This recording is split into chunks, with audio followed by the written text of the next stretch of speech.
आइए नौजवानों तुम्हारे लिए बेहतरीन चीज, वला तउक्कन्न वालिदैक व इन अमराकन तखरुज मिन अहलिका व मालिक। कभी किसी भी हाल में अपने पेरेंट्स की, अपने माँ बाप की नाफरमानी मत करना, उनके साथ बुरा सलूक मत करना, उनका दिल कभी मत दुखाना। आगे वाले जुमले मेरे भाइयों हमारी आंखें खोल देंगे। वही नमराकन तखरुज मिन अहलिका व मालिक, अगर जे तुम्हें तुम्हारे वालिदैन, तुम्हें तुम्हारे माँ और बाप दोनों तुम्हारे घर से, अपने घर से नहीं, वो तो घर है ही, तुमने मेहनत करके जो घर कमाया है और बनाई है बिल्डिंग, और तुमने जो शादी की है, अगर वो तुम्हें हुक्म दें कि तुम अपने घर से निकल जाओ, तो अपने बाप का हुक्म मानते हुए तुम्हें अपना घर छोड़ना पड़ेगा। वो अहल, अगर वो कहें कि तुम अपने अहल वयाल, बीवी बच्चों को भी छोड़ दो और भागो यहाँ से, तो तुम्हें अपने माँ बाप की बात मानकर अपने बीवी बच्चों को भी छोड़ना पड़ेगा। ये एक अलग मसला है कि अगर बाप गलती पर हो और बेटे की गलती ना हो। मैं अभी इस तरफ नहीं जाना चाह रहा हूं, मैं सिर्फ ये बताना चाहता हूं कि माँ बाप का मकाम कितना बड़ा है और वालिदैन की अहमियत कितनी बड़ी है। अल्लाह के नबी कह रहे हैं घर तुम्हारा, तुमने मेहनत करके कमाया बनाया, ठीक, लेकिन अगर तुम्हारे बाप कहे जर्जीस जाओ यहां से हटो, जर्जीस को अपनी कमाई वाला घर छोड़ना पड़ेगा बाप का हुक्म मानते हुए। ये तुम्हारी बीवी बड़ी नाफरमान है, अल्लाह की नाशुक्री है, छोड़ो इसको, चलो, हमें छोड़ना पड़ेगा। और इसकी एक मिसाल मैं आपको देना चाहता हूं, जरा सुनिएगा। हजरत इब्राहिम अलैहिस्सलातु वस्सलाम अपने बेटे इस्माईल अलैहिस्सलातु वस्सलाम से मुल्क के शाम में मिलने के लिए गए। दरवाजे को दस्तक दी, उनकी बीवी ने दरवाजा खोला। जरा सुनिएगा, बड़ा दिलचस्प वाकया है, मैंने आहिस्ता स्पीड कम कर दी है ताकि आपको समझाऊं। इब्राहिम अलैहिस्सलाम अपने बेटे से मिलने गए, दरवाजे को दस्तक दी, बहू ने, बेटे की बीवी ने दरवाजा खोला, और जैसे ही दरवाजा खोला तो क्या देखिए, सामने एक बूढ़ा आदमी खड़ा है। अस्सलाम वालेकुम, का वालेकुम अस्सलाम। कहा मुझे इस्माईल से मिलना है। बीवी को नहीं मालूम कि ये मेरे ससुर हैं, लेकिन ससुर को मालूम है कि ये मेरे बेटे इस्माईल का घर है और ये उसकी बीवी है, लेकिन बता नहीं रहे कि मैं तुम्हारा ससुर हूं। कहा कि बेटी मुझे तुम्हारे हस्बैंड से मिलना है, मुझे तुम्हारे शौहर से मिलना है। कहा कि वो तो जंगल में शिकार करने गए हैं, घर में खाने पीने को कुछ नहीं था, इसलिए वो जंगल में चले गए, शिकार करके लाएंगे, शाम को गोश्त आएगा तब हांडी पकेगी। अच्छा, ऐसे हालात हैं तुम्हारे घर के? का बहुत बुरे हालात हैं, गौर करना जुमले पर। हाँ बहुत बुरे हालात हैं। बेटी तुम्हारे घर की गुजर बसर कैसी चल रही है? तो जवाब दिया बहुत बुरी, भूखमरी की नौबत है। सुबह खाने को मिल जाता है तो शाम को भूखे सोते हैं, और शाम को अगर खा लेते हैं तो सुबह भूखे उठते हैं और शाम तक कुछ नहीं मिलता। बहुत बुरी कंडीशन है मेरे घर की। इब्राहिम अलैहिस्सलाम जाने लगे, कहने लगे बेटी जब तुम्हारे हस्बैंड घर पे आ जाएं, अब सुनो, जब तुम्हारे हस्बैंड घर पे आ जाएं तो उनसे कहना कि एक ओल्ड मैन आया था, एक बूढ़ा आदमी तशरीफ लाया था, उसने तुम्हें सलाम कहा है और कहा है कि अपने घर की चौखट बदल दो, तुम्हारे घर की चौखट ठीक नहीं है। चौखट समझते हैं ना, वो घर का मेन गेट का जो दरवाजा होता है, चौखट जिसमें आदमी अंदर घुसता है घर के दरवाजे से, वो चौखट। अपने हस्बैंड से कहना कि तुम्हारे घर की चौखट अच्छी नहीं है, ठीक नहीं है, इसको बदल दो। ये कहकर इब्राहिम अलैहिस्सलाम चले गए और उनकी बीवी घर की चौखट देख रही है। ये बुढ़ा सटिया गया क्या?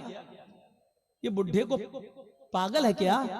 कितनी अच्छी चौखट है, मजबूत चौखट है, गर्मियों में हवा आती है, सर्दियों में धूप आती है, और कह रहा है कि तेरी चौखट खराब है।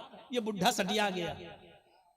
शाम को जब इस्माईल अलैहिस्सलाम घर पे आए, और नौजवानों सुनो, अपने माँ बाप को खून के आंसू रुलाने वालों, अपनी माँ को रुलाने वालों, अपने बाप को सताने वालों, सुनो। इब्राहिम अलैहिस्सलाम का बेटा इस्माईल जब घर पे आया गोश्त लेकर, बीवी बनाने लगी, और बनाते बनाते कहने लगी इस्माईल आज एक बुढ़ा आदमी आया था। इस्माईल अलैहिस्सलाम ने कहा अच्छा, कोई जरूरत रही होगी बेचारे को? कहा नहीं, उसने तुम्हें सलाम कहा है, समझ गए कि सलाम अगर कहा है तो वो मेरा बाप है। अच्छा, ऐसी ऐसी शक्ल थी कि जी। बूढ़ा आदमी आया था जी, सलाम कहा मुझे जी। कहा अच्छा और क्या कहा? कहा उसने मुझसे कि अब जब तुम्हारे शौहर घर पे आ जाएं, हस्बैंड घर पे आ जाएं, तो उनसे कहना कि तुम्हारे घर की चौखट ठीक नहीं है, उसको बदल दो। बुढ़ा सटिया गया था। इस्माइल अलैहिस्सलाम ने कहा अच्छा उसने कुछ पूछा था तुमसे? कहां पूछा था कि घर में गुजर बसर कैसी चल रही है, तो मैंने कह दिया कि अच्छी नहीं चल रही। जो सच्चाई थी बता दी, सुबह खा लो तो शाम को नहीं मिलता, शाम को खा लो तो सुबह नहीं मिलता। उन्होंने कहा बस यही तुम्हारा जुमला सुनकर, यही वर्ड सुनकर उन्होंने कहा कि अपने घर की चौखट बदल लो। क्या मतलब?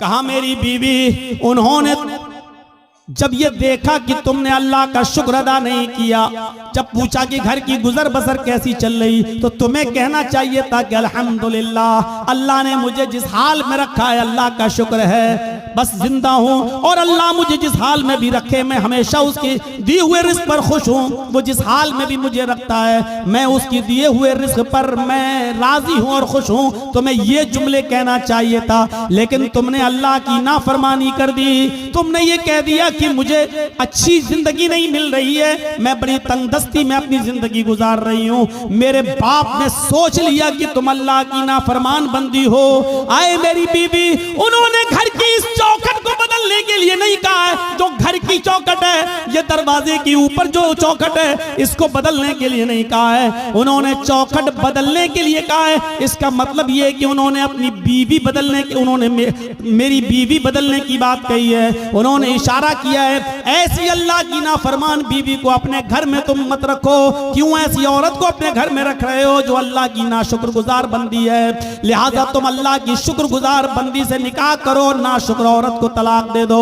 आए मेरी बीवी, मैं अपने बाप का हुक्म मानकर तुम्हें तलाक देता हूं, क्योंकि मैं अपने बाप की नाफरमानी नहीं कर सकता। तुम मेरी ज़ौजियत से बेदखल हो रही हो, मैं तुम्हें छोड़ रहा हूं, मैं तुम्हें तलाक दे रहा हूं। उस जमाने में तलाक का जो प्रोसीजर था, उस हिसाब से उन्होंने तलाक देकर अपनी बीवी को जुदा कर दिया, अपने बाप की बात मानते हुए। आज के जमाने में कोई लड़का अपने बाप की बात मानेगा? अरे बाप की बात तो छोड़ो, शादी के 2-4 महीने के बाद वो ऐसा बीवी का गुलाम होता है कि फिर अपनी अम्मा से कहता है चुप चुप चुप, तू नहीं समझेगी। कोई बात हो रही है, कहता है तू नहीं समझ, तू बीच में क्यों बोलती है, तू नहीं समझेगी। उसको कह रहा है कि तू नहीं समझेगी। उस माँ से जो बचपन में तेरे रोने से समझ जाती थी कि तू दूध के लिए रो रहा है या तेरे कांधे में या पेट में दर्द है, जो बचपन में तेरी चीख और तेरे रोने की आवाज से पहचान लेती थी कि तुझे भूख लगी है या तेरे जिस्म के किस हिस्से में दर्द है, तो उस डॉक्टर से, अल्लाह की कसम, माँ से बड़ा कोई डॉक्टर दुनिया में पैदा नहीं हुआ। कितनी भी बड़ी वो MBBS और MS और MD की डिग्री ले ले, माँ से बड़ा कोई डॉक्टर नहीं है। क्योंकि माँ पहचानती है कि बेटा ये रो रहा है तो के रोने में भूख छिपी है या कहीं दर्द छिपा है। मेरे भाइयों, उस मां से कहते हो तुम, उस मां से कहते हो कि तू नहीं समझेगी, जो बचपन में तेरे रोने की आवाज से समझ जाया करती थी।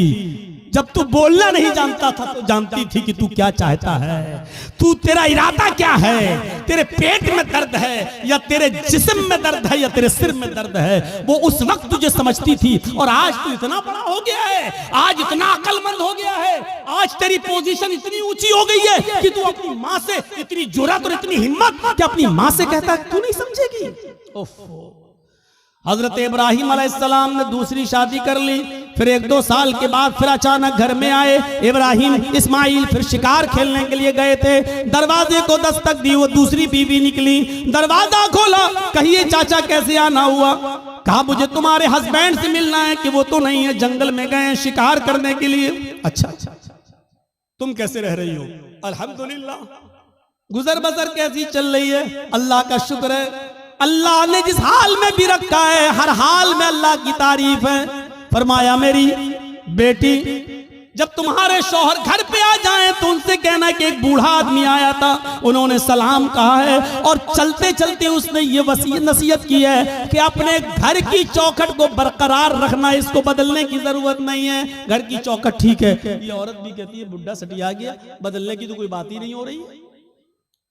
इस्माइल अलैहिस्सलाम जब घर पे आए तो बीवी ने पूरी बात बताई। इस्माइल अलैहिस्सलाम खुश होकर कहने लगे, मेरी बीवी वो मेरे बाप थे और घर की चौखट तुम हो। उन्होंने कहा बरकरार रखना, इसका मतलब ये कि अपनी बीवी को अच्छी तरीके से रखना, ये अल्लाह की बड़ी नेक और फरमाबरदार बंदी है। बाप की तमन्ना ये होती थी कि हमें जो है मेरे बेटे को अच्छी बहू बीवी मिले, मुझे अच्छी बहू मिले। और जहां बेटों के हक हैं बाप के ऊपर, वहां हक एक ये भी है कि वो अच्छी और दीनदार लड़की से शादी कराए। आज किन से शादियां करा रहे हो अपनी बेटियों की? माँ बाप। पहली बात तो अब माँ बाप को बेचारों को तो अब देखने का मौका ही नहीं मिलता है। अब तो लड़के और लड़कियां खुद ही सेट कर लेते हैं। अब तो माँ बाप बेचारे उनकी बात मान लेते हैं। अगर नहीं मानेंगे तो ये लड़की, मेरी बेटी मेरी नाक कटा के रख देगी और मुझे बदनाम कर देगी, इसलिए जहां चाह रही है वहां कर दो बस। तो ये है। तो मेरे भाइयों हम गौर करें, जहां थोड़ी बहुत इंसानियत बाकी है, थोड़ा बहुत दीन बाकी है, जहां की औलाद आज की शादी के मामलात अपने माँ बाप के ऊपर छोड़ देते हैं, वो जरा गौर करें उनके माँ बाप की अपने बच्चों की शादियां किस जगह करा रहे हैं। हजरत उमर फारूक के पास एक शख्स आया, अपने बेटे की शिकायत करने लगा कि मेरी औलाद ऐसी, मेरा बेटा ऐसा, मेरा कहना नहीं मानता। हजरत उमर फारूक ने उसके बेटे को बुलाया और बाप के सामने इतना डांटा कि तुम्हें शर्म नहीं आती? अपने बाप को सताते हो, अपने बाप की नाफरमानी करते हो, अपने बाप को रुलाते हो, तुम्हें शर्म आनी चाहिए। बहुत कुछ डांटने के बाद बेटे ने कहा कि अमीरुल मोमिनीन, हो गई बात? कहा मैंने तुम्हें समझा दिया है कि आपने बेटे का हक तो बता दिया, बेटों के ये बाप के साथ ये करें ठीक है, लेकिन बाप के ऊपर भी बेटे का कुछ हक है कि नहीं? हजरत उमर ने कहा हाँ है। जब वो पैदा हो तो उसको अच्छी तरबियत दे, 7वें दिन उसका अकीका करे और अच्छा नाम रखे, और जब बेटा बड़ा हो जाए तो उसकी दीनदार अच्छे घराने में, नेक घराने में उसकी शादी करा दे। ये है बाप का हक औलाद पर। तो उस बच्चे ने कहा, लड़के ने, अमीरुल मोमिनीन मेरे बाप से पूछो इसने इन तीनों कामों में से कौन सा काम मेरे साथ किया है? जब मैं पैदा हुआ 7वें दिन का था तो मेरा अकीका नहीं किया। नाम मेरा रखा, तो जानते हो इसने नाम मेरा क्या रखा? अरबी में ऐसा लफ्ज बताया जिसका उर्दू में तर्जमा होता खटमल। इसने मेरा नाम रखा खटमल। और तीसरा, जब मैं बड़ा हुआ तो शादी करा दी एक मजूसी लड़की के साथ, एक अनपढ़ जाहिल गवार जो जानती नहीं है कि शौहर का हक क्या है, इसने एक नाफरमान औरत के साथ मेरी शादी करा दी। तीनों काम इसने नहीं किए। फिर हजरत उमर फारूक ने बाप को डांटा, कहा बेटे की शिकायत करते हो, अपनी गलती नहीं बताते हो कि तुम्हारी गलती क्या है? तुमने जब अपनी औलाद का हक अदा नहीं किया तो अब भुगतो, देखो, और अब ये सारे जुल्म और ज़्यादती ये सहो, अब तो तुम्हें सहना पड़ेगा। मेरे भाइयों, एक सहाबी रसूल हैं, अपनी माँ को खाने काबा का तवाफ करा रहे हैं, उनकी माँ पैरों से लंगड़ी है। अल्लामा हेस्मी ने अपनी किताब मजमऊज ज़वाइद के अंदर इस वाक़े को नकल किया है, जरा गौर से सुनिएगा। उनकी माँ आंखों से अंधी है, पैरों से लंगड़ी है, बूढ़ी है। कहने लगी, बेटा मुझे खाने काबा का तवाफ करा दे, मेरे बेटे मुझे उम्रा करा दे, मेरे बेटे मैं तवाफ करना चाहती हूँ। उसके बेटे ने अपनी माँ को पकड़ा और खाने काबा तक ले गया, सवारी का इंतजाम किया और ले गया। और खाने काबा पहुंचने के बाद वो चूंकि पैरों से लंगड़ी थी, आंखों से अंधी थी, इसलिए वो चल नहीं सकती थी, इसलिए बेटे ने उसको अपनी पीठ के ऊपर लाद लिया। इस जमाने में व्हील चेयर चलती हैं, उस जमाने में व्हील चेयर भी नहीं थी। उसने अपने कांधे पर, अपनी पीठ पर अपनी माँ को लाद लिया। उसने 1 चक्कर पूरा किया, 2 चक्कर पूरे किए, 3 चक्कर पूरे किए, 4 चक्कर, 5 चक्कर, और 5वें चक्कर को पूरा करने के बाद जब 6ठा चक्कर लगाने लगा तो उसकी मुठभेड़ हो गई, वो टकरा गया हजरत उमर फारूक रज़ियल्लाहु ताला अन्हु से, अपनी पीठ पर अपनी माँ को लादे हुए, और अपनी माँ अपने हजरत उमर से टकरा गया। हजरत उमर ने कहा, ठीक ठीक ठीक, चलिए, सलाम हुआ, सलाम वालेकुम, वालेकुम अस्सलाम।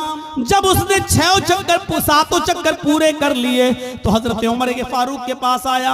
हजरत उमर ने कहा, माशाअल्लाह, अपनी माँ की बड़ी खिदमत कर रहे हो तुम, इस बूढ़ी माँ को तुमने तवाफ कराया अपनी पीठ पर लाद कर। ये हंसते हुए कहने लगा, अमीरुल मोमिनीन, मेरी माँ आंखों से अंधी है, इसलिए बर्तन मैं खुद धुल देता हूँ। मेरी बीवी नहीं है, मेरी माँ इसी कपड़ों में लैट्रिन और पेशाब कर लेती है, इसलिए कि वो लंगड़ी है, वो चल नहीं पाती है, और जब मैं घर पे नहीं होता हूँ तो इसी में वो गंदगी कर लेती है। अमीरुल मोमिनीन, मैं अपनी माँ का पेशाब और पैखाना भी साफ करता हूँ, अपने माँ के कपड़े भी धुलता हूँ, और आज मेरी माँ ने कहा कि मुझे तवाफ करा दे, तो मैं उसको यहाँ तक ले आया और मैंने अपनी पीठ पर लाद कर अपनी माँ को तवाफ भी करा दिया। ऐ अमीरुल मोमिनीन, क्या मैंने अब भी अपनी माँ का हक अदा नहीं किया? क्या मेरी जिम्मेदारी पूरी हो गई? क्या मैंने अपनी माँ का हक अदा किया या नहीं? हजरत उमर फारूक की आंखों में आंसू आ गए और रोते हुए कहने लगे, चलो यार, जाओ अपने घर और अल्लाह की इबादत में अपनी जिंदगी गुजारो। उसने पीछा करते हुए कहा, अमीरुल मोमिनीन, मैंने मसला पूछा है, आपको जवाब देना होगा। फरमाया, क्या पूछते हो? कहा, ये बताओ, मैं पेशाब साफ करूं, पैखाना साफ करूं, अपने माँ के कपड़े धुलूं, अपने हाथ से खाना बनाऊं, अपने हाथ से माँ को खाना खिलाऊं, अपनी पीठ पर लाद कर मैं खाने काबा का तवाफ कराऊं, परिक्रमा कराऊं, क्या इसके बाद भी मैंने अपनी माँ का हक अदा किया या नहीं किया? हजरत उमर कहते, सुन, जब तुझे तेरी माँ जन रही थी, जब तुझे तेरी माँ पैदा कर रही थी, जब अपने पेट से तुझे बाहर कर रही थी, उसको जो दर्द हो रहा था, जो लीवर पेन हो रहा था, उसको जो दर्द हो रहा था, तुझे जनते वक्त, तुझे पैदा करते वक्त, और उस दर्द में जो उसने पहली आह निकाली, जो उसने दर्द में पहली आवाज निकाली, आह, उसने अपनी जबान से जो पहला जुमला अदा किया, आह, जो उसने आह की आवाज निकाली, आए मेरे दोस्त, अभी तो तूने अपनी माँ की पहली आह का भी हक अदा नहीं किया, तू उसकी पूरे जीवन का और पूरी लाइफ का और पूरी जिंदगी का हक अदा क्या करेगा? अभी तो तूने उसकी पहली चीख का भी हक अदा नहीं किया, उसकी जिंदगी के हक के बारे में पूछता है, क्या हो गया? अभी तो एक आह का भी हक अदा नहीं हुआ। ये है माँ का मकाम, ये है माँ का मर्तबा, ये है माँ का दर्जा। अगर आप नमाज पढ़ते हैं लेकिन आपकी माँ आपसे खुश नहीं है तो बेकार है आपकी नमाज। आप रोजा रखते हैं, आपकी माँ आपसे नाराज है तो बेकार है आपके रोजे। आप कितनी भी इबादतें कर लें, कितनी भी अल्लाह की पूजा पाठ कर लें, कितनी भी कुरान की तिलावत कर लें, लेकिन आपके माँ और बाप आपसे नाराज है तो आपकी इबादतें आपके मुंह पे मारी जाए। इबादत भी शर्त के साथ होती है। डॉक्टर दवा देता है तो परहेज भी बताता है। अल्लाह ने कहा है नमाज पढ़ो तो ये भी कहा है कि इसके साथ साथ ये भी करो। मेरे भाइयों, रमजान का महीना आ रहा है, रोजा रखने से पहले सोच लेना कि तुम्हारे माँ बाप तो तुमसे नाराज नहीं है। नमाजें पढ़ते हो तो सोच लेना, सर्दियों में दिसंबर और जनवरी की सख्त सर्दी में उठकर ठंडे पानी से वुजू बनाकर तहज्जुद पढ़ते हो और माँ बाप नाराज है तो सोच लेना कि तुम्हारी ये रात की इबादत अल्लाह कबूल करेगा या नहीं करेगा। इन चीजों पर जरा गौर करना। दो चीजें हो गई, तीसरी चीज पर आई है। हर एक चीज ऐसी है कि जिस पर 2-2 घंटे बोला जा सकता है, लेकिन मैं मुख्तसर करते हुए आगे चल रहा हूं। तीसरी चीज पर गौर कीजिए। वला ततरुकन्न सलातन मक्तूबतन मुतअम्मिदन फ़इन्न मन तरक सलातन मक्तूबतन मुतअम्मिदन फ़क़द बरिअत मिन्हु ज़िम्मतुल्लाह। कभी भी किसी भी हाल में फर्ज नमाज मत छोड़ना, किसी भी हालत में फर्ज नमाज मत छोड़ना। अगर फर्ज नमाज छोड़ दी तो अल्लाह की जिम्मेदारी हट जाएगी, अल्लाह की जिम्मेदारी से निकल जाओगे। अल्लाह की कोई गारंटी नहीं तुम्हारी जिंदगी। ओफो, क्या जबरदस्त पॉइंट। किसी भी हाल में फर्ज नमाज मत छोड़ना। बाप बीमार है, मस्जिद में अजान हो रही है, अब अजान होगी, उसके 15 मिनट के बाद जमात होगी। बाप मेरा सीरियस है, जल्दी से फोन करो, एम्बुलेंस बुलाओ, या जब तक गाड़ी निकल रही है तब तक वुजू बनाओ और अपने घर में फर्ज पढ़ लो 4 रकात ज़ोहर और जल्दी से अपने बाप को लेकर पहुंचो हॉस्पिटल के अंदर। यहाँ सुन्नतें छोड़ दो। क्यों? क्योंकि इस वक्त बाप की हालत दूसरी है, लेकिन फर्ज नमाज तुम्हें इधर भी नहीं छोड़ना है। लिहाजा जल्दी से वुजू बनाओ। अब मस्जिद में मत जाओ, मस्जिद में जाओगे 15 मिनट इंतजार करोगे, फिर इमाम साहब पता नहीं कितनी लंबी नमाज पढ़ाएं। जल्दी से वुजू बनाओ घर पे और 4 रकात जोहर की पढ़ो और छोटी छोटी सूरतें पढ़ लो, इन्ना अतैना कल कौसर, कुल हुवल्लाहु अहद अल्लाहु समद, और जल्दी से सलाम फेरो और अपने बाप को, अपने बेटे को, अपनी बीवी को लेके हॉस्पिटल पहुंचो, हॉस्पिटल में भर्ती कर लो, आईसीयू में भर्ती हो गई है, ठीक है, उधर भी जल्दी से वुजू बनाओ, असर की नमाज पढ़ लो, और अगर देख रहे हो कि बाप ज्यादा सीरियस, माँ ज्यादा सीरियस, तो जल्दी से 4 जोहर पढ़ लो, 4 उसी के साथ असर पढ़ लो और जल्दी से लेके चलो, क्योंकि इस वक्त आपकी कंडीशन दूसरी है, बेटे की कंडीशन दूसरी है मेरे भाइयों। लेकिन नमाज आपको इस कंडीशन में भी पढ़नी है, छोड़नी नहीं है। हालत तंदुरुस्ती में और अच्छी खासी हालत में छोड़ देने वालों, इस्लाम के अंदर पूरे के पूरे दाखिल हो। कहते हो मौलाना साहब रोजी नहीं आ रही, रोजी आएगी कैसे?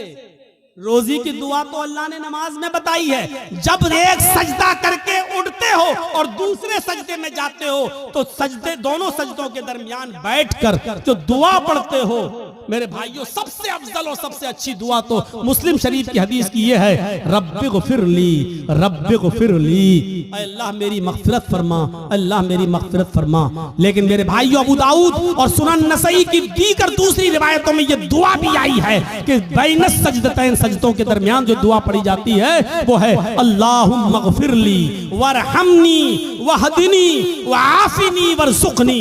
देखिए सजदे में जो दुआ पढ़ी जा रही है उसमें आप रिज़्क़ भी मांग रहे हैं, अल्लाहुम्मा ग़फ़िरली वरहमनी वहदिनी वआफ़िनी वरज़ुक़नी, अल्लाह मुझे रिज़्क़ हलाल दे। आपने ज़ोहर की 10 रकातें पढ़ी, 10 बार आपने कहा वरज़ुक़नी। आपने फजर की 4 रकातें पढ़ी, 2 सुन्नत 2 फर्ज, आपने 4 मरतबा कहा वरज़ुक़नी, अल्लाह मुझे रिज़्क़ हलाल दे। आपने असर की, अगर मस्जिद में पहले पहुंच गए तो 4 सुन्नत और 4 असर फर्ज पढ़ ली, तो 8 रकातें पढ़ी, 8 मरतबा आपने कहा वरज़ुक़नी। मगरिब में 5 मरतबा आपने कहा वरज़ुक़नी। इशाम में कम से कम 7 रकातें हैं, 4 फर्ज 2 सुन्नत और 1 वित्र, आपने 7 मरतबा कहा वरज़ुक़नी। गौर करो, जो इतनी बार अल्लाह से रिज़्क़ मांगेगा, रोजी मांगेगा, अल्लाह उसको मायूस करेगा, अल्लाह उसको निराश करेगा, अल्लाह उसको नाउम्मीद लौटाएगा? नहीं। तो आपको रिज़्क़ हलाल मांगने की दुआ अल्लाह ने बताई है और वो है नमाज। नमाज ही नहीं पढ़ोगे, अल्लाह से मांगोगे ही नहीं, तो अल्लाह क्यों देने लगा तुम्हें? और देगा भी तो ऐसे ही देगा। 5000 कमाया, घर पे आए, बेटा बीमार, डॉक्टर ने कह दिया आईसीयू में रखा जाएगा, खर्च करो 50,000।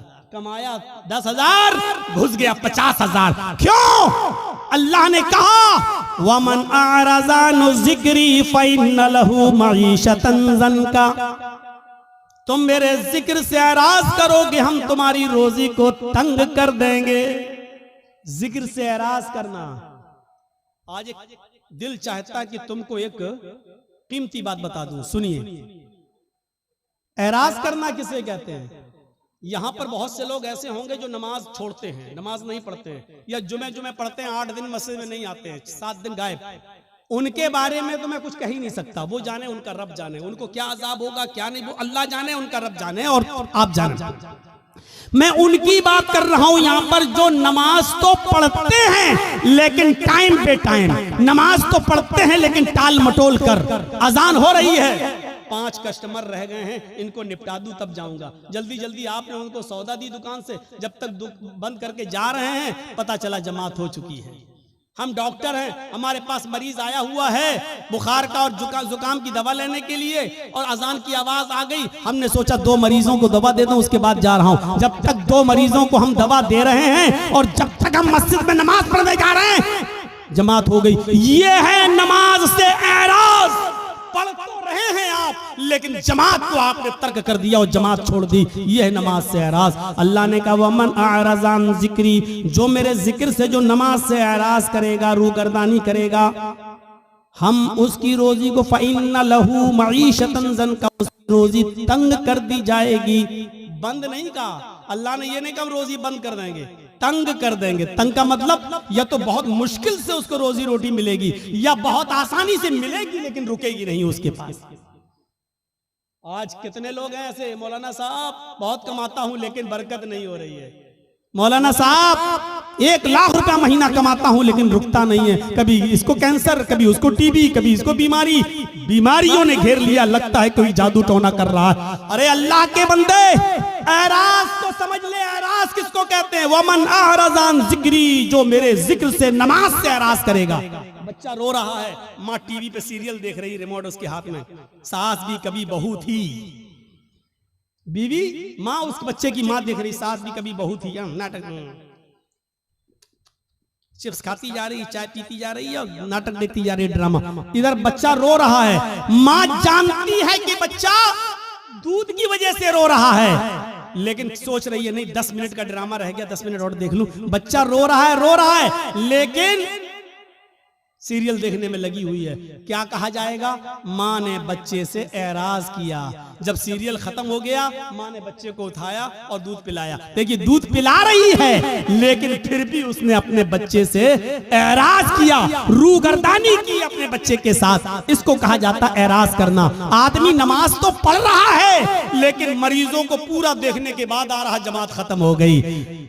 नमाज तो पढ़ रहा है, लेकिन दुकान के सारे कस्टमर को निपटा के आ रहा है, जमात खत्म हो गई। इसको कहा जाता है एराज करना। माँ दूध तो पिला रही है, लेकिन सीरियल देखने के बाद आदमी नमाज तो पढ़ रहा है, लेकिन अपनी दुकानदारी पूरी करने के बाद तो आपने अल्लाह के लिए छोड़ा क्या है? आपने अल्लाह के लिए छोड़ा क्या है? कुर्बानी क्या दी है? कुर्बानी तो ये थी, आवाज आई हय्या अलस सलाह, और सामने वाला 10,000 रुपए का कस्टमर है। आप कह दो कि जा पहले मैं नमाज पढ़ने जा रहा हूँ, अगर नमाज नहीं पढ़ूंगा मैं नमाज के बाद ही तुम्हें दूंगा, जाओ नमाज पढ़ लो उसके बाद आना।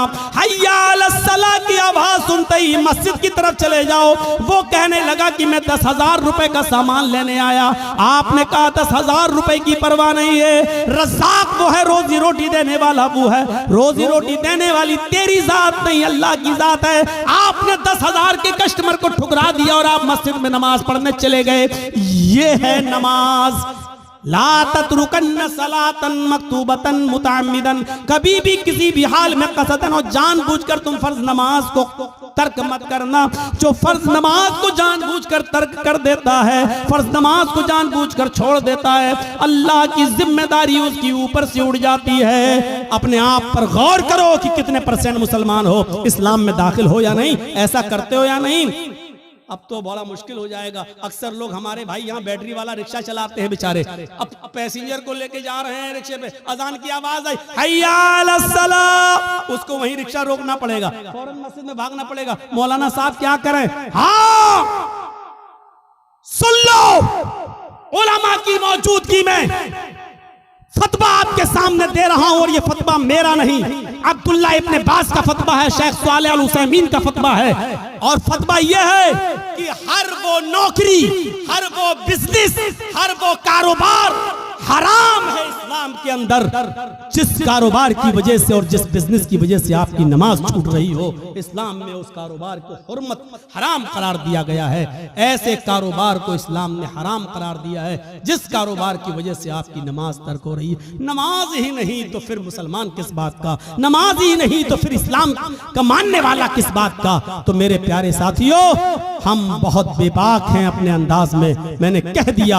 हर वो बिजनेस, हर वो कारोबार, हर वो नौकरी, चाहे वो बैंक की नौकरी हो, चाहे वो सरकारी जॉब हो या प्राइवेट जॉब हो। मौलाना साहब मेरा मालिक बहुत बदमाश है, हमें नमाज पढ़ने की इजाजत नहीं देता है। छोड़ दो, रज़्ज़ाक अल्लाह ताला है, वो प्राइवेट कंपनी का मालिक रोजी देने वाला नहीं है। अल्लाह एक दरवाजा बंद करता है तो 100 दरवाजे खोलता है। मेरे भाइयों, इस अकीदे के साथ नमाज पढ़िए और इस तौहीद के साथ नमाज पढ़िए। और चौथी चीज और बताऊंगा मेरे भाइयों, 10 चीजों पे हम नहीं चल पाएंगे। चौथी और आखिरी चीज मैं इसलिए बताऊंगा क्योंकि आज हमारी नौजवान नस्ल इसकी तरफ भाग रही है, इसलिए ये भी सुन लो। वला तशरबन खमरन फइन्नहु रअसु कुल्लि फाहिशतिन, और आए मास, कभी किसी भी कंडीशन में शराब मत पीना, इसलिए कि शराब हर बुराई की जड़ है।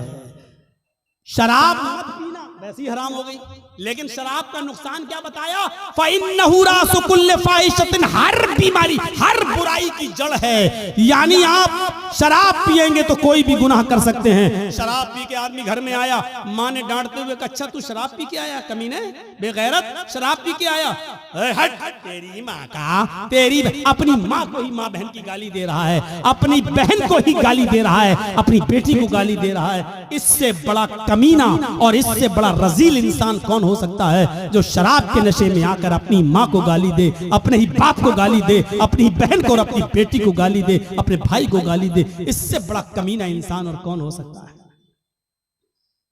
मैंने खुद दिल्ली के अंदर देखा है, नाली में पड़ा, बीच सड़क पे पड़ा, पुलिस वाले लाठी मार के हटा रहे, अरे यहाँ मंत्री की गाड़ी जाने वाली कमीना, हट हट हट। तो हंसते हुए कहता, कौन मंत्री, ओधी मोदी सब मेरे बाप के नौकर हैं। शराब पे नशे में पुलिस वाले कहे, कमीने ये तो हमारी ड्यूटी नौकरी हटवाएगा, हट हट हट। उसको डंडे मार रहे। तो कौन गुजर रहा, का मंत्री आ रहे, हट यहाँ से। तो कौन मंत्री, ओधी मोदी सब मेरे बाप के नौकर। शराबी की नजर में कोई किसी की हैसियत नहीं होती, बड़ी से बड़ी शख्सियत भी उसके सामने जीरो होती है। क्यों? क्योंकि उसने जो चीज पी है उसने उसकी अकल को खराब कर दिया, उसकी अकल को ढांप लिया, इसलिए उसकी नजर में बड़ी से बड़ी शख्सियत भी कुछ नहीं होती है। जब शराब हराम नहीं हुई थी, जब शराब हराम नहीं हुई थी तो नबी के चचा हजरत हमजा ने शराब पी ली थी, और एक गाना गाने वाली के गाने के जोश में आकर उसने कहा, अला या हमजा लिशुर्फिन नवा, आए हमजा तू तो मोटी ऊंटनियों के लिए है। हजरत अली की ऊंटनी वहीं पर चर रही थी, चारा घास खा रही थी। हजरत हमजा को जोश में चढ़ा दिया कि ये ऊंटनी का कलेजा हमें मिल जाए तो कितना अच्छा। वो गाने वाली थी और हमजा शराब के नशे में थे। उठाई तलवार, खंजर ऊंटनी का पेट चाक किया और कलेजा निकाल के लाए और उसको दे दिया, ले। हजरत अली आए, कहा, ये तुमने क्या किया, मेरी ऊंटनी। अरे जा, हट यहाँ से। शराब के नशे में हजरत अली को भगा दिया। हजरत अली ने अल्लाह के नबी से शिकायत की, अल्लाह के रसूल उनके साथ आए। जब आए, कहा, चचा ये क्या कर दिया तुमने, अली की ऊंटनी को खंजर मार के मार डाला, उसका कलेजा निकाल लिया। हजरत हमजा शराब के नशे में थे, बुखारी की रिवायत। हजरत हमजा शराब के नशे में अल्लाह के रसूल से कह रहे, चल हट, तू तो मेरे बाप का नौकर है, तू तो मेरे बाप का गुलाम है। मेरे भाइयों, शराब के नशे में जब एक शख्स मोहम्मद रसूलुल्लाह को ऐसा कह सकता है तो इसका मतलब यह है कि शराब छोटे और बड़े की तमीज को भुला देती है। शराब इंसान के अंदर से इज्जत, रिस्पेक्ट और अदब को खींच लेती है। इसलिए नौजवानों, शराब जैसी मनहूस चीज को अपने मुआशरे से दूर रखिए, अपने समाज से दूर रखिए। आपको मालूम, एक सुनन नसई का वाक़या सुनाकर अपनी बात को खत्म कर दूंगा। मेरे भाइयों, जरा सुनिएगा सुनन नसई की रिवायत। एक औरत बेवा थी उस जमाने में, पुराने जमाने की बात। हजरत उस्मान इस हदीस के रावी हैं, फरमाते हैं कि एक औरत का शौहर मर गया। औरत बड़ी खूबसूरत थी, उसकी नौकरानी को, लौंडी को उसकी बदजनी के बारे में मालूम था। वो नौजवान लड़कों को तलाश करती रहती थी और अपना इरादा जाहिर करके उनसे गलत काम करवाती थी। एक दिन नौकरानी ने बताया कि एक नौजवान है, बड़ा नेक है, नमाजी है, बहुत बड़ी इबादत गुजार है, बहुत शरीफ है, लेकिन बड़ा खूबसूरत है। कहा कि उसको बुला कर लाओ। नेक आदमी, बहुत नेक इबादत गुजार आदमी।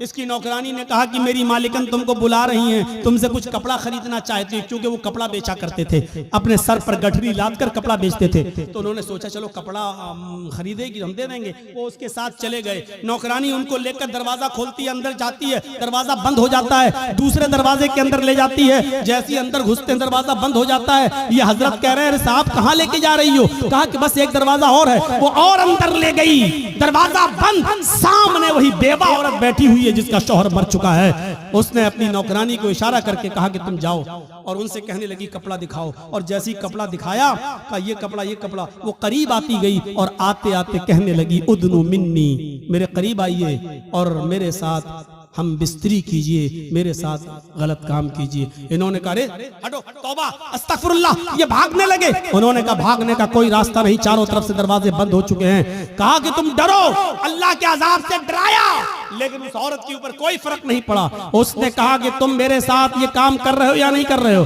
कहा कि नहीं करूंगा। कहा इधर अंदर आओ। उस एक और दरवाजे के अंदर ले गई। क्या देखती है कि एक लकड़ी की टेबल रखी हुई है। उस लकड़ी की टेबल पर एक खूबसूरत छोटा बच्चा, जिसकी उम्र 5-6 साल रही होगी, खूबसूरत बच्चा बैठा हुआ है। और उसी टेबल पर एक शराब की बोतल रखी हुई है। वहीं पर जाकर ये औरत बैठ गई। इसने कहा कि देखो तुम बड़े नेक हो, शरीफ इंसान हो, मेरे चीखने की देर है, मेरे चिल्लाने की देर है, चारों तरफ से तुम घेर लिए जाओगे और मैं सिर्फ इतना बोलूंगी कि इस आदमी ने मेरी इज्जत को छलनी छलनी कर दिया। बस तुम्हारा हाल क्या होगा? तुम्हारी शराफत नीलाम हो जाएगी और लोग कहेंगे अच्छा दिन में इबादत और हाल ये है, अल्लाह की इबादत भी करते हो और औरतों के साथ ये गलत काम भी। तुम्हारी इज्जत का जनाजा निकल जाएगा, अर्थी निकल जाएगी। चलो 3 ऑप्शन देती हूं मैं तुम्हें, इन तीनों में से कोई एक काम तुम्हें करना पड़ेगा, इसके बगैर मैं नहीं छोड़ूंगी। सुनन नसई की रिवायत। अल्लाह हजरत उस्मान फरमाते हैं कि अल्लाह के नबी ने फरमाया कि उस औरत ने 3 ऑप्शन दिए। पहला ऑप्शन, आए हजरत जी मेरे साथ जिना करो, आओ मैं तैयार हूं तुम्हारे साथ गलत काम करने के लिए। कहा नहीं। दूसरा ऑप्शन बताओ। कहा दूसरा ऑप्शन ये है कि इस बच्चे को कत्ल करो, ये छुरी रखी हुई है, इसको मारो। कहा नहीं, ये भी नहीं कर सकता। तो कहा फिर शराब पियो, ये पूरी बोतल जो रखी हुई है इसको पी लो और जाओ, मैं तुम्हें जाने दूंगी। 3 काम में से कोई एक काम तुम्हें करना है। इन्होंने नजरें आसमान पे डाली। कहा अल्लाह जिना करना भी हराम, कत्ल करना उससे बड़ा गुनाह, सबसे बड़ा गुनाह कत्ल। इस बच्चे ने मेरा क्या बिगाड़ा जो इसको मैं मारूं? कत्ल नहीं कर सकता। उससे छोटा गुनाह यह है कि ये औरत मुझे बुरे काम के लिए उकसा रही है कि बुरा काम कर लो, मैं ये भी नहीं कर सकता। अरे अल्लाह मैं कत्ल भी नहीं कर सकता, ये भी नहीं कर सकता कि इसके साथ मुकाला करूं। इन दोनों से शराब पीना तो छोटा गुनाह है, चलो यही पी लेता हूं क्योंकि बचने का कोई रास्ता नहीं है और जान बचाना भी जरूरी है, तो चलो हराम चीज पी लेता हूं। ये जिना तो नहीं है, ये कम से कम कत्ल तो नहीं है, किसी को बेकसूर तो नहीं मार रहा हूं और इसकी इज्जत से खिलवाड़ तो नहीं कर रहा हूं। अय अल्लाह मेरे जुर्म को माफ कर देना। उसने ये कहकर शराब की बोतल उठाई और पूरी की पूरी बोतल वो शराब की पी जाता है। उस औरत ने कहा रुको, अभी चले जाना। थोड़ी देर रोका, शराब ने अपना रंग दिखाना शुरू कर दिया और जब शराब पीने के बाद इसकी अक्ल खत्म हो गई और चली गई और ये नशे में धुत हो गया तो इसके हाथ में छुरी दी। कहा इस बच्चे को कत्ल करो। उसने शराब के नशे में आकर उस बच्चे को कत्ल भी कर डाला, उस बच्चे को मार भी डाला। फिर उस औरत ने हाथ पकड़ के उसको अपने ऊपर सवार किया, अपने कपड़े भी उतारे और उसके भी कपड़े उतारे और शराब के नशे में इस आदमी ने उस औरत के साथ जिना भी कर लिया। उसके साथ जो काम नहीं करना था वो कर लिया। मेरे भाइयों, फिर वहां से ये बचा और आया, मायूस रहा पूरी जिंदगी। मैं कहना ये चाह रहा था आपसे कि मेरे भाइयों कि कहां तो एक गुनाह करवाया जा रहा था, लेकिन शराब के बाद वो तीनों गुनाह कर बैठा। यानी शराब पीने के बाद वो कत्ल भी कर बैठा और शराब पीने के बाद वो जिना भी कर बैठा।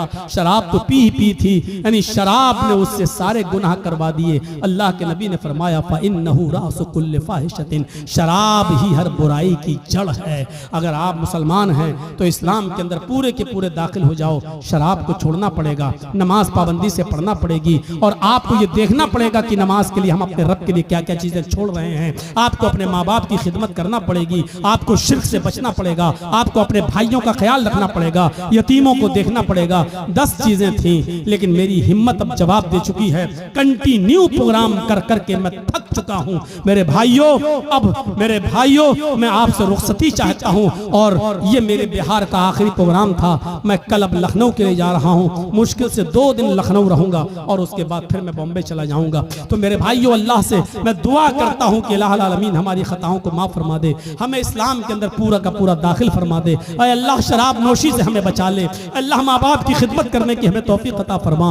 ऐ अल्लाह हमें शराब की हुर्मत को समझने की तौफीक अता फरमा और बारह जब तक तो हमें जिंदा रख, इस्लाम पर जिंदा रखना और जब हमारा खात्मा हो तो ईमान पर हमारा खात्मा फरमाना। वमा अलैना इल्लल बलागुल मुबीन व आखिरु दावाना अनिल हम्दुलिल्लाहि रब्बिल आलमीन। अस्सलामु अलैकुम व रहमतुल्लाहि।